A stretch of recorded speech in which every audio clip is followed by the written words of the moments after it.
a lot of what's going on with modern horror, the box office this year, horror in 2025, Sinners and Weapons alone brought in Warner Brothers over $500 million. Those two movies. If you add to it The Conjuring Last Rites, which is in itself closing in on $500 million. And then you go to other movies. This is all Warner Brothers. Final Destination. Bloodlines. I mean, Warner Brothers and New Line, over $1 billion in horror.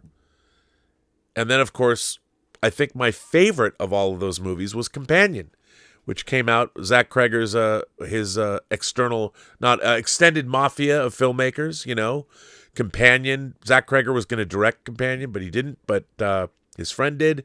That was my favorite of all those movies. Because, again, it was a hybrid film. It was a horror/science fiction movie, and it delved into its subject matter quite well.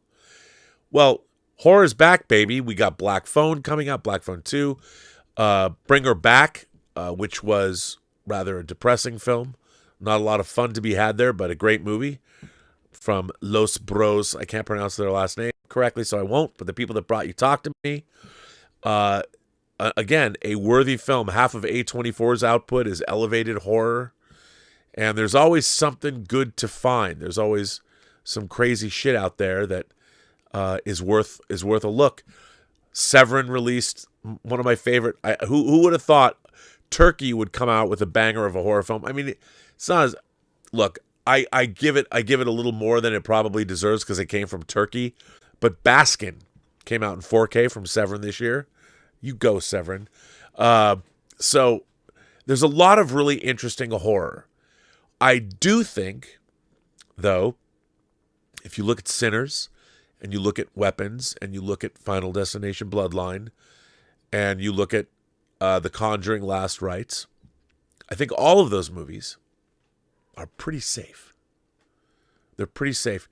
They are not delving into transgressive human horror like I like a lot. They're safe. They are horror for everybody. And the real question that I have for you tonight, for all of you, pondering this, is that enough? Is that enough? And I feel I have not seen or experienced a lot of transgressive horror. Now remember, I don't just mean movies that are beyond the pale, like a Serbian film. Yes, that's transgressive, but and I understand the director, it's making a comment on the Balkans War. You can say what you want, bruh. But that film, it was like, let's sit around and think about the most disgusting. And I appreciate that, and I own it, uncut, I do. But the thing is, I want my transgressive horror with a huge dollop of philosophy. I remember when we were making Hills Run Red in Bulgaria, Dave was getting to make a slat. Dave Parker, the director, of course, my friend Dave, he was getting to make this great slasher character that he'd created, and I was much more interested in Wilson Wyler Kincannon, the filmmaker, and he said to me once, he kind of was exasperated with me, and he said, "Enough of your philosophy. What's with the philosophy?" And even one of the characters in the movie says, "Get to the kill."